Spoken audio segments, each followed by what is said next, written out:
Buenas tardes, queridos oyentes, ¿cómo están ustedes? Aquí estamos, jueves 15 de mayo 2025, programa número 45. Humoresque, un puente a la cultura checa. Conduce quien les habla, Ana Yancu, todos los jueves de 16 a 17 horas, aquí por Radio Cultura. Nuestro objetivo es hacer conocer la República Checa y su cultura en todas las formas posibles, establecer una relación más cercana con los miembros de la comunidad checa y sus descendientes y, por supuesto, con todos los amigos e interesados. Canales de comunicación, tenemos el grupo en Facebook, Primavera de Praga en Buenos Aires 2020, y también para comunicarse con el programa pueden escribirme a Centro Cultural Checo, todo con minúscula seguido, @hotmail.com. Avisos parroquiales. El conjunto de danzas folclóricas checos Sokol continúa buscando nuevos integrantes para el conjunto. No hace falta ser bailarín profesional, sino tener ganas de contactarse con nuestra comunidad. Comunicarse vía WhatsApp con Ana Souhop 11 58 04 2178 o Alejandra Tomasevich 11 31 64 92 29. Como les venimos avisando, en julio, el 5 de julio, se estrena la obra de Karel Čapek, La Peste Blanca, bajo dirección de Diego Cosín, en el Teatro Patrio de Actores, en la calle Lerma al 500. Más cerca de la fecha le estaremos dando mayores precisiones. Carlo Vivari está de luto. Ustedes saben que la ciudad de Carlo Vivari, de los baños termales, aloja todos los años, para los primeros días de julio, el Festival Internacional de Cine de Carlo Vivari. Y una de las personas que lo ha, en los últimos 30 años, podríamos decir, lo ha reverdecido, o sea, a nivel internacional, es el actor, o sea, legendario actor Jiří Bartoška, todavía me cuesta, porque falleció el 9 de mayo a los 78 años. Nos tomó a todos por sorpresa, si bien tenía una enfermedad, pero él la manejaba muy bien, así que se ocupó de devolver la identidad a este festival, el Festival, repito, Internacional de Cine de Carlo Vivari. Ahora en julio, principios de julio de 2025, se inaugurará la edición número 59 y por primera vez no la presentará Jiří Bartoška. Nuestras condolencias a la familia y a la familia en lo personal y a toda la familia de cine checo en general. El 12 de mayo, este lunes, comenzó el festival número 8, el Internacional de Música Primavera de Praga, en Praga, que va del 12 de mayo, que es el aniversario de fallecimiento de nuestro músico nacional, Bedřich Smetana, hasta el 3 de junio. Este festival internacional se lleva a cabo desde 1946. Tiene lugar más de 50 salas a lo largo de todo Praga, con conciertos a nivel realmente con música internacionales, y como todos los años se inaugura con el poema sinfónico de Smetana, Vltava, o Mavlast, todo el conjunto de poemas sinfónicos. Les hago notar a los ciudadanos checos que poseen la posibilidad de votar que este año se inaugura el voto por correspondencia en octubre, pero que ya pueden escribir a la embajada para manifestar su deseo de inscribirse en el padrón. Vayan comunicándose para inscribirse en ese padrón, y más cerca de la fecha, cuando el presidente de la República Checa indique la fecha exacta de la votación, entonces allí ustedes van a tener que manifestar su deseo de votar en esa votación, valga la redundancia. Y, como todos los jueves, tenemos el Rincón de la Abuela, Babichin Koutek. Hoy les traje una leyenda que no es ni de la vieja Praga ni de la nueva Praga. Es una vieja leyenda, que es la leyenda del Heikal. Los bosques de la meseta checo-morava, en las sierras de Shumava y en la ciudad de Beroun, son escenarios de las burlas del fantasma Heikal, de las tétricas venganzas de los difuntos y de las diabluras del duende Klepacek. Hey, hey, hey. Según las leyendas populares, en los bosques checos se oían muy a menudo estas llamadas de los fantasmas denominados Heikal.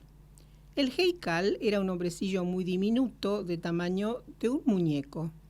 En su carita destacaban unos ojos desencajados.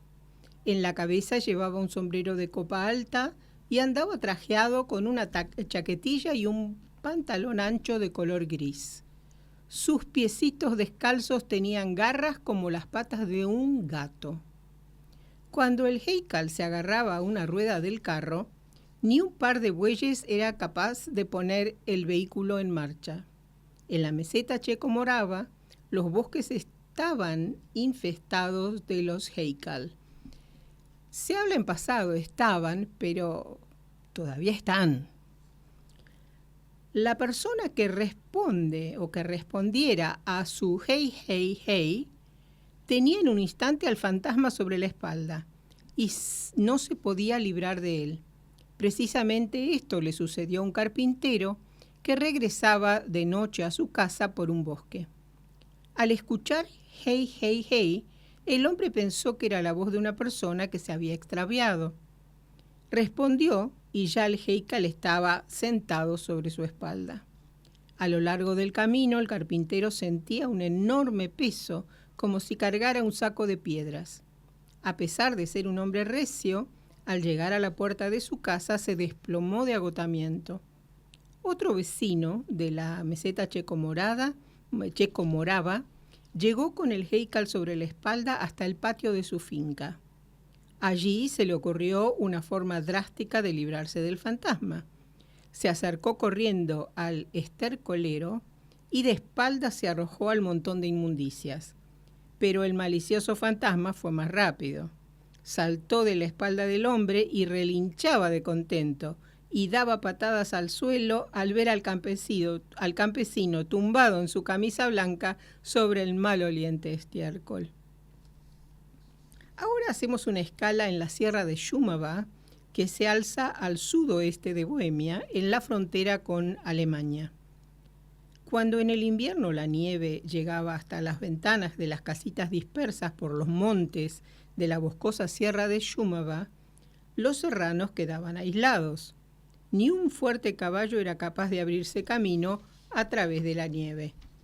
Lo tenían difícil los vivos, pero también los muertos.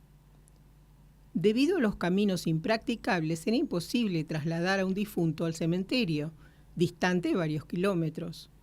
La única solución era postergar el entierro. Hace 500 años surgió la costumbre de colocar al fallecido primero en la llamada tabla del difunto, que se situaba al aire libre al lado de la casa. Allí permanecía hasta que cesaran los fríos y era posible sepultarlo en el cementerio. Después del entierro, las tablas del difunto se dejaban al lado de la capilla, en los cruces de caminos o al pie de un árbol memorable. En los días festivos se adornaban con flores. La costumbre de los serranos dio origen a varios cuentos tétricos. Un codicioso carpintero esperó hasta que un fallecido fuese enterrado y en una noche oscura robó su tabla. La utilizó para fabricar una cama que entregó a una pareja el día de su boda. La cama era magnífica. La admiraron todos los invitados a la fiesta de boda que se celebró en la casa del novio. Cuando los invitados se marcharon, los recién casados estaban ansiosos por abrazarse en su nueva cama. Sonaron las primeras campanadas de la medianoche en la torre de la iglesia del pueblo cuando la pareja se dio el primer beso. Y no se enojen conmigo, pero continuamos el jueves que viene, porque acá viene la otra leyenda, que es la de los difuntos.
Acabamos de escuchar Guerrero, Warrior, por Filip Lackowicz. ¿Qué significa esto? Estamos en un programa para la cultura checa. No me equivoqué, están en el lugar correcto. Sucede que la invitada especial de hoy, en checo se llama Dudi. No les voy a decir lo que es en castellano, pero la van a sentir, no la van a ver. No es un invitado o una invitada presencial en el sentido estricto de la palabra, pero a lo largo del programa ustedes espero se van a ir dando cuenta de quién hablo. Una de las preguntas que hoy tengo es: ¿qué tienen en común los irlandeses, los escoceses, los gallegos y los checos? ¿Qué tienen en común? El contacto celta. Los celtas, y les voy a hablar un poquitito de los celtas para que ustedes puedan entender justamente la música y lo que estamos comentando hoy. Celta es un término utilizado por los lingüistas e historiadores para referirse en un sentido amplio al pueblo o conjunto de pueblos de la Edad de Hierro que hablaban lenguas celtas, una de las ramas de las lenguas indoeuropeas. Tengan en cuenta que el checo es una lengua indoeuropea.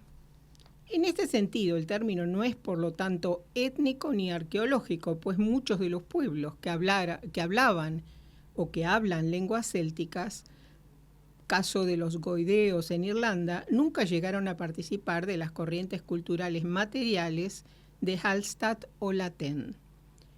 Les nombro porque los celtas eran tribus que estuvieron por muchos lugares. Estuvieron por Irlanda, o lo que hoy es Irlanda, por Escocia, por Inglaterra, por la zona de Galicia y otras zonas aledañas como Asturias también, en España, en el norte de Italia y también en Bohemia, ¿sí?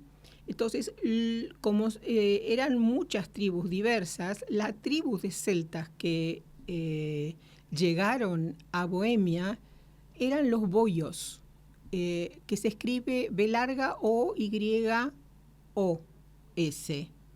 Sin embargo, en latín también lo pueden ver con I latina, B-O y latina O, boios. Uh-huh. Ese grupo se los llama del grupo de Hallstatt o Latén, que estuvieron en la Galia francesa y se ubicaron en la zona central de Europa, hoy día República Checa. Existe, sin embargo, un concepto, hablábamos del lenguaje, ¿no es cierto? Y en checo podemos tener términos como el nombre del río Moldava, Vltava, Žip, el nombre de la mítica montaña, Lave, del río Elba, son términos de origen celta, no eslavo. Entonces, existe, sin embargo, un concepto más restringido del término celta, referido en este caso a los llamados celtas históricos, entendidos estos tradicionalmente como el grupo de sociedades tribales de Europa que compartieron una cultura material iniciada en la primera edad de hierro, entre el 1200 y el 400 a.C., en torno a los Alpes, que es el período Hallstatt que les mencionaba, y más tarde, en el hierro tardío, el período Latén.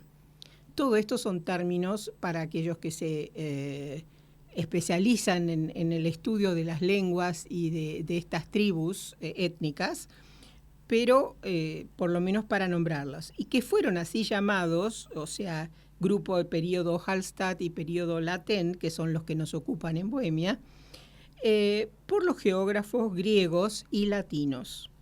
En este grupo se adscriben los celtas continentales de la Galia, norte de Italia, Alemania y Bohemia, los celtíberos y los celtas hispánicos de Iberia, los gálatas de Anatolia, este y centro de Rumania, y ya con mayores reticencias por parte de los historiadores británicos e irlandeses, los celtas insulares. En tiempos antiguos, los celtas que llegaron a lo largo del primer milenio, hacia el 1200 a.C. a Europa, y según el punto de vista tradicional, hacia el año 900 a.C. en la península ibérica, eran un cierto número de pueblos interrelacionados entre ellos que habitaban en Europa central. Todos estos pueblos hablaban lenguas indoeuropeas, indicativo de un origen común. Hoy día el término celta se utiliza a menudo para describir a la gente, las culturas y lenguas de muchos grupos étnicos de las Islas Británicas, Francia, en la región de Bretaña, España, en Galicia, Asturias, Castilla y León y Cantabria, Portugal, en la región de Minho. Sin embargo, tribus o naciones como los Atríbates, Menapí y Parisí, desde regiones celtas de tierra firme, incluyendo la Galia y Bélgica, se sabe que se movieron hacia Gran Bretaña e Irlanda y contribuyeron al crecimiento de aquellas poblaciones. Entonces, el uso del término celta para referirse a gente de Irlanda y Gran Bretaña surge en el siglo XVIII. Vivían en pueblos amurallados llamados castros. Los griegos los llamaron keltoi con K, o gente oculta, que proviene del griego.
Acabamos de escuchar de la banda sonora de la película Corazón Valiente, Braveheart, dirigida, producida y protagonizada por el increíble Mel Gibson.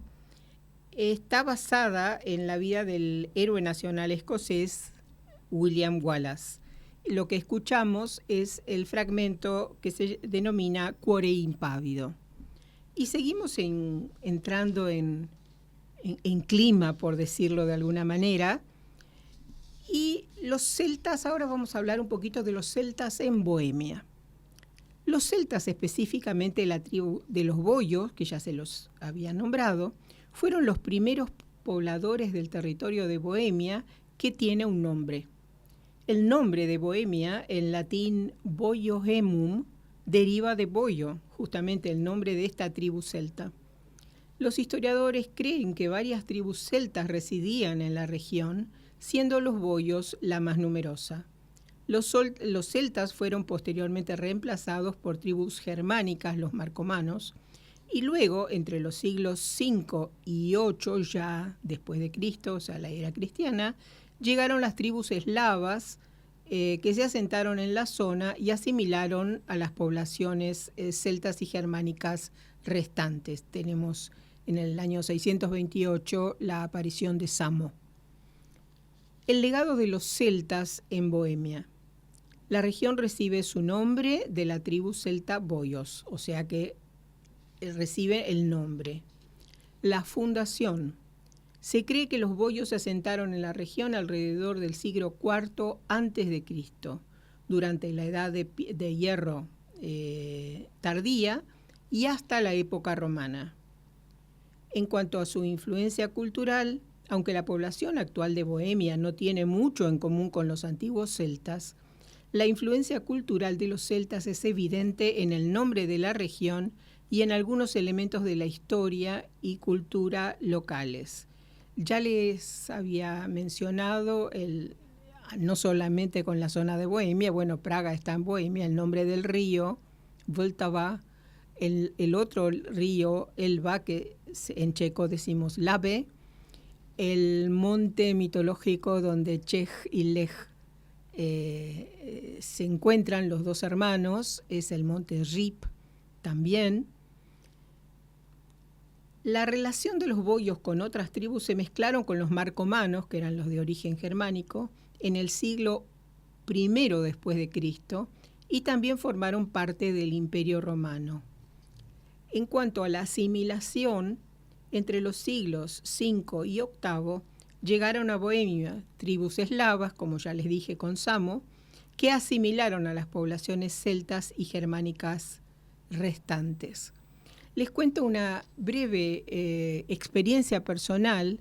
Mi familia es de la zona de Rakovník, Živoklad, de la zona de los bosques, y yo no tenía idea de este contacto celta de la zona de Bohemia, pero sí, por mis antecedentes lingüísticos, sabía de la música y de sus características. O sea, y voy caminando por el bosque con mi prima y empiezo a ver unos tótems que yo los reconocía. Digo, yo esto los vi en los libros. Los celtas tienen la costumbre de cavar en madera, generalmente esculpir en madera, tótems simbólicos en la zona y dejarlos en las zonas donde ocurrieron ya sea un nacimiento, un fallecimiento, un accidente, un algo. Y lo escriben, y lo escribían, en las maderas esculpidas, la fecha y algún dibujo simbólico. Íbamos caminando por los bosques de Živoklad y yo empecé a encontrar estos tótems de una manera demasiado frecuente. Y cuando le pregunté a mi prima, me dice, sí, son tótems que quedaron de la época celta. A mí se me abrió un mundo nuevo, no podía creerlo, no sabía, o sea, mi ignorancia me había impedido saber esto. Pero hay muchos signos, especialmente en Bohemia, de los celtas. Y ahora sí quiero pasar a una región que se llama el Paraíso Checo o Český ráj, que es una región natural y cultural de la República Checa. Es un área paisajística protegida con una superficie de unos 181 kilómetros cuadrados. Es breve. La ubicación está cerca de la ciudad, más cerca, o sea, en Bohemia Central, cerca de las ciudades de Jičín y Turnov. Fue establecida esta zona en 1955. El Paraíso Checo, Český ráj, es también el nombre de un geoparque con una superficie de 830 kilómetros cuadrados, que es el único geoparque mundial de la UNESCO en la República Checa, o sea que está declarado Patrimonio de la Humanidad. El Český ráj, el Paraíso Checo, es una región sagrada de los celtas. Allí sí vamos a encontrar, y es los que van a República Checa y les gusta la aventura, realmente les recomiendo creo que si están en Praga, es una excursión de un día, pero lo vale de punta a punta. En el cerro de Trotsky, no Trostki, en la región del Paraíso Checo, se alzan dos rocas de origen volcánico rematadas por las torres Baba, abuela, de ahí viene babička, en español, y Pana, doncella, que fueron construidas en la Edad Media como parte de un castillo. El día del solsticio de verano se ve salir el sol en el espacio entre ambas rocas. Así podían contemplar la salida del sol los celtas desde una cercana planicie. Los arqueólogos opinan que las rocas en las que se asienta el castillo medieval de Trotsky sirvieron a los celtas en la prehistoria como observatorio astronómico y santuario. Con la mayor sorpresa se toparon los arqueólogos en una cueva cerca del castillo de Kost, en el valle de Plakanek. Durante las excavaciones presenciaron por casualidad un fenómeno insólito. El 21 de marzo y el 23 de septiembre, es decir, los días de equinoccio, los rayos solares penetran en horas de la tarde en el interior de la cueva y durante unos minutos iluminan la punta de una piedra de 1 metro de altura. Este fenómeno no se repite ningún otro día del año. Desde la cueva una especie de canal conduce a la superficie. Se ofrece la hipótesis de que a través de dicho canal los sacerdotes celtas dejaban salir señales de humo anunciando que se producía el equinoccio. Tras constatar la ausencia de asentamientos, de necrópolis y de huellas de explotación agrícola de la época celta, los arqueólogos checos se han planteado el siguiente interrogante. ¿Para qué servía a estos pobladores prehistóricos el pintoresco paisaje del Paraíso Checo con sus formaciones rocosas, angostos barrancos, conos de volcanes extintos y tupidos robledos y pinares? Los cronistas de la antigüedad indicaban en sus tratados que los celtas utilizaban las florestas difícilmente accesibles y agrestes como bosques sagrados. En ese ambiente cargado de misterio, celebraban los juicios, las asambleas de los caudillos y las meditaciones. Los celtas consideraban que un bosque sagrado era un territorio reservado a los seres sobrenaturales donde podían entrar solo los iniciados. Los asentamientos y necrópolis habrían sido una profanación. Dada la ausencia de asentamientos, los arqueólogos se preguntan si el Paraíso Checo, lleno de bosques, no hubiera sido una región sagrada de los celtas.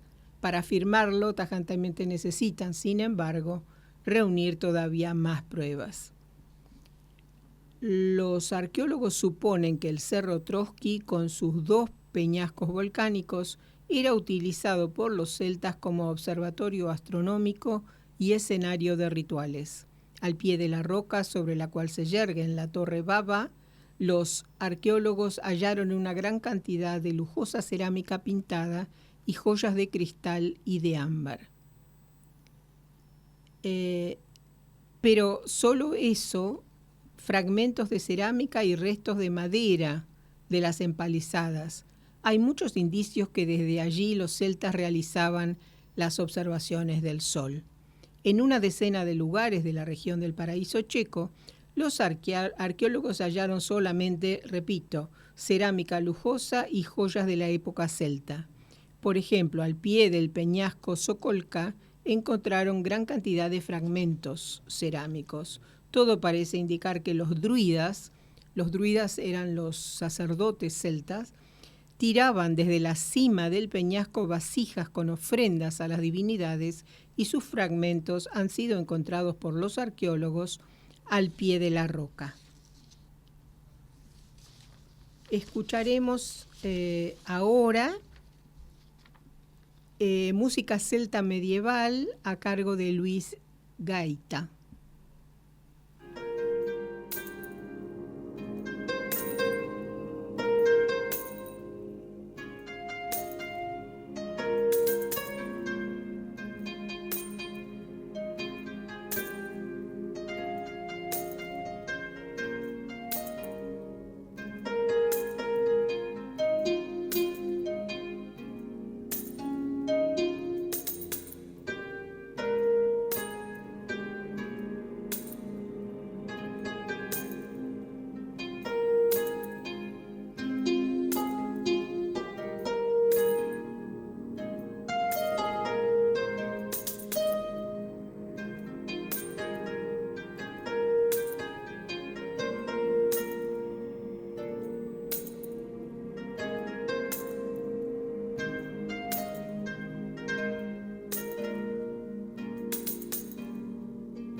Acabamos de escuchar música celta medieval a cargo de Luis Gaita.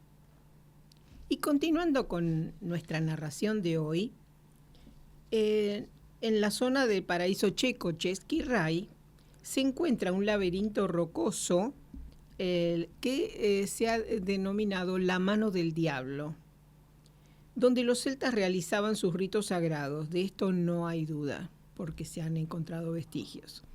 Situada entre el palacio de Hruba Skala y el castillo de Wallenstein, la formación rocosa conocida como la Mano del Diablo guarda un yacimiento arqueológico procedente del Neolítico.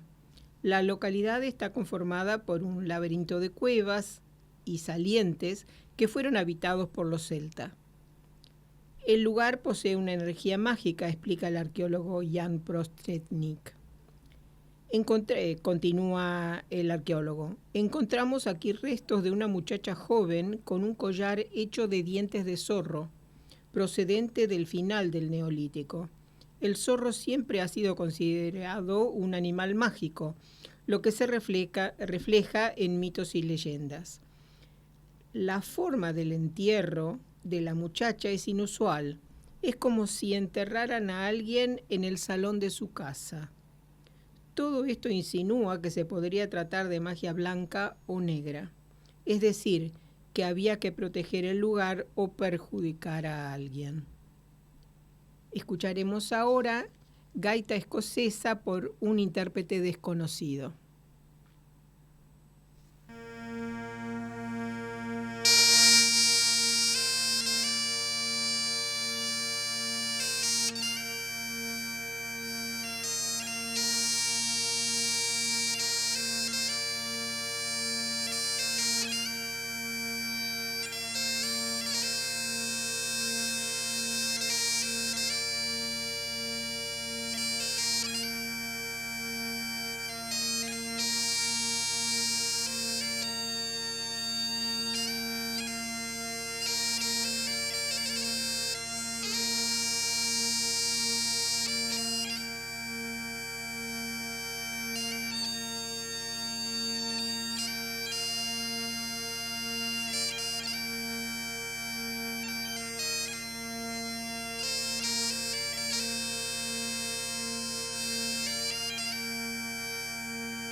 Acabamos de escuchar una auténtica gaita escocesa por intérprete desconocido.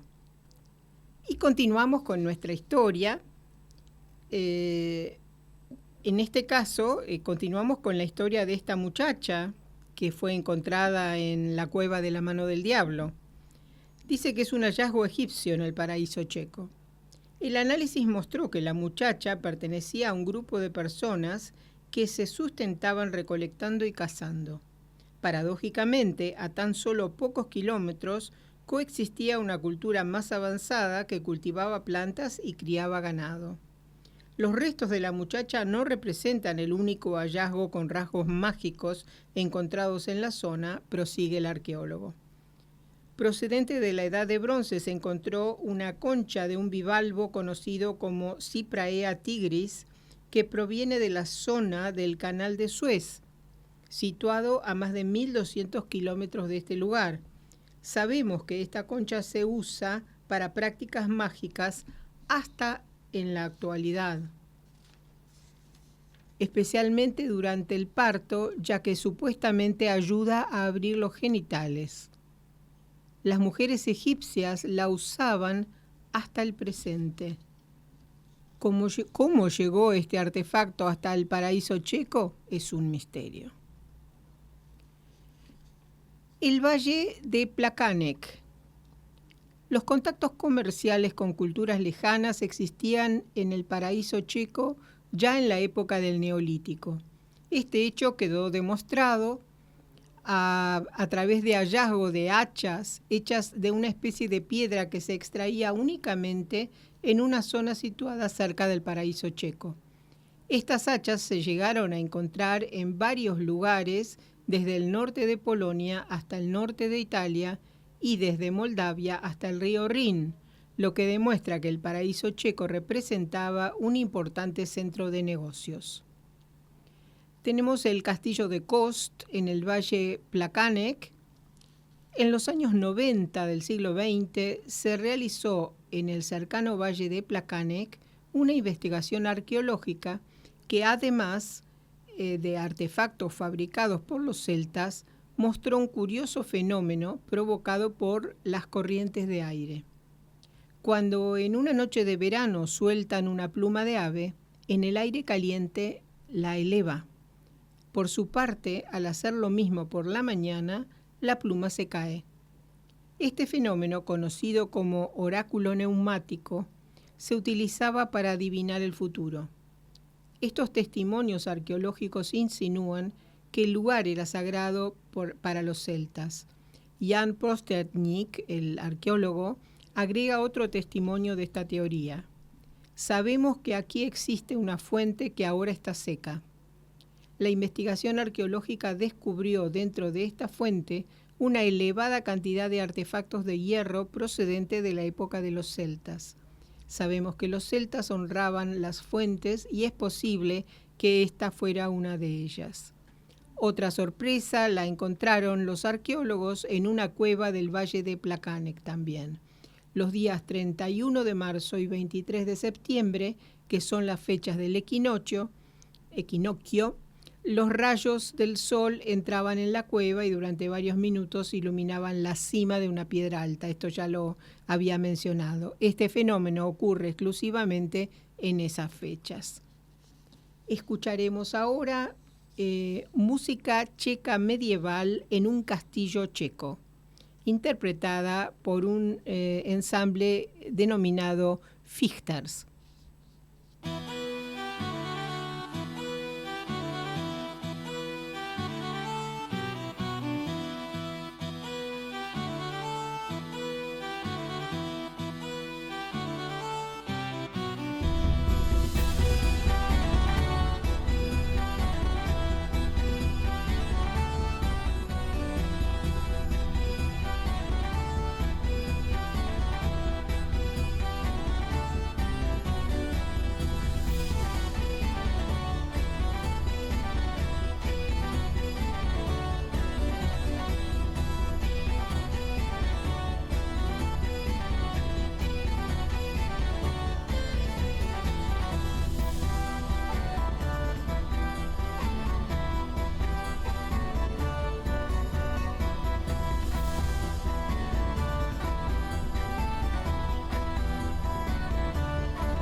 Acabamos de escuchar música checa medieval en un castillo checo, interpretada por el ensamble Los Fichters.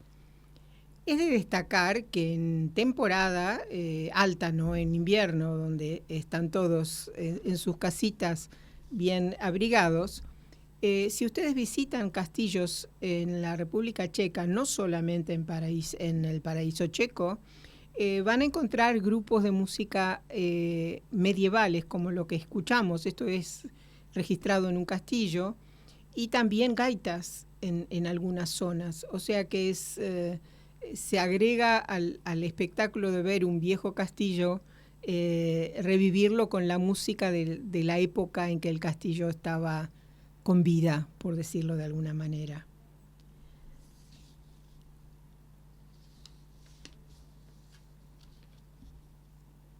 Ahora quisiera hablar de las costumbres de los celtas en general. Y en este caso tomo las palabras de Jan Prostletnik, arqueólogo. Este artículo de donde saqué toda la información está publicado hace muchos años en Radio Praga Internacional, que publica cada tanto las investigaciones de arqueólogos de la zona. Entonces dice que otros hallazgos arqueológicos muestran las formas de sustento de las generaciones de la época del Neolítico, apunta este arqueólogo. Sabemos que pescaban, ya que en los salientes de las rocas se encontraron espinas de pescado y escamas. También cazaban castores, corzos y jabalíes, así que no vivían mal. Los preparaban en las hogueras, lo que podemos ver en las rocas que están tostadas por el fuego, y no se trata de un fenómeno reciente.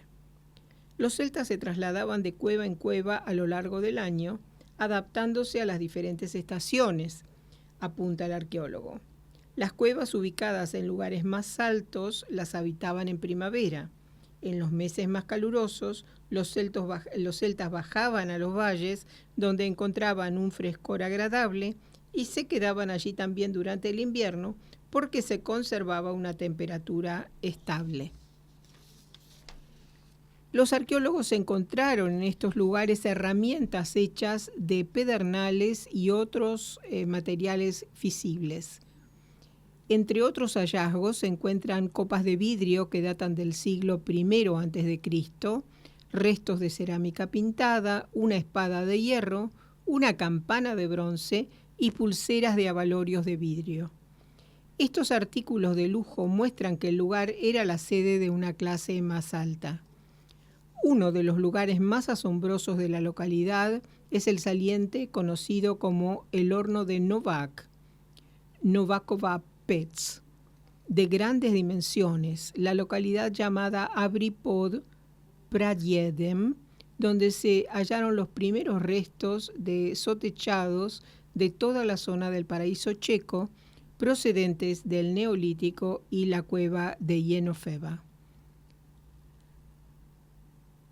La zona de Křivoklatsko y Rakovníčko, en Bohemia Central, yo les hablaba de Křivoklat, de los bosques, es por allí.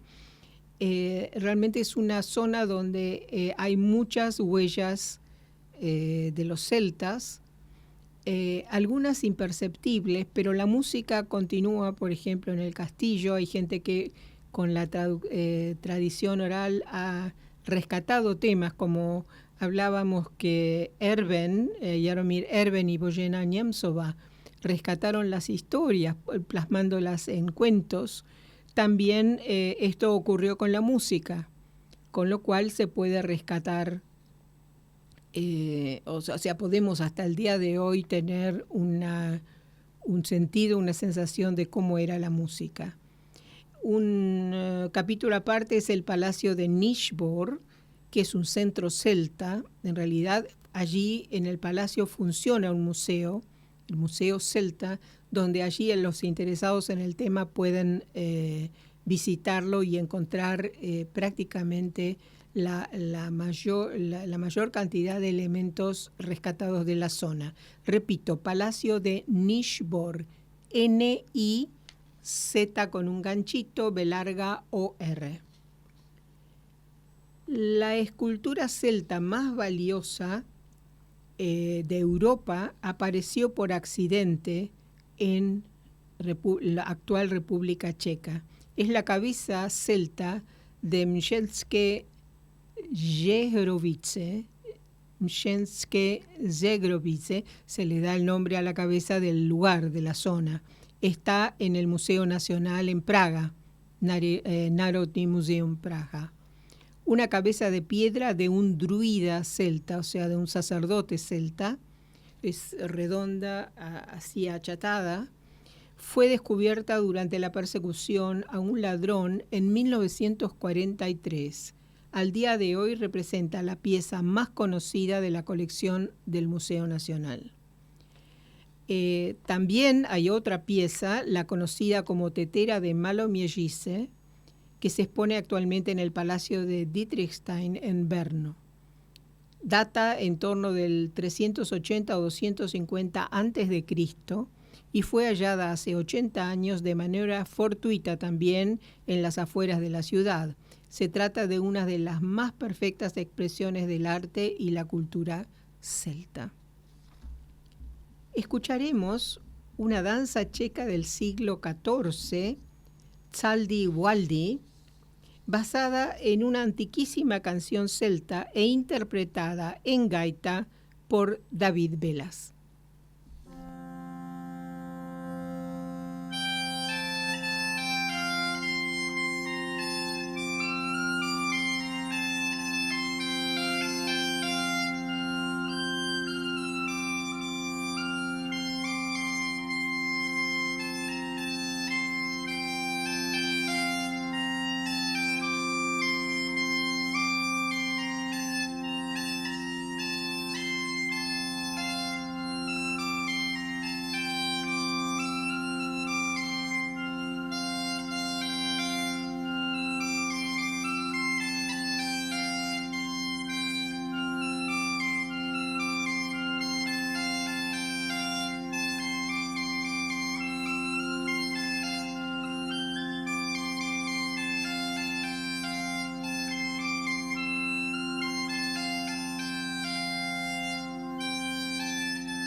Acabamos de escuchar Tsaldi Waldi, danza checa del siglo XIV, interpretada en gaita por David Velas. Dudy, D-U-D-Y, es justamente la invitada de hoy, la gaita. Hasta el próximo jueves, que la pasen muy lindo. A hoy.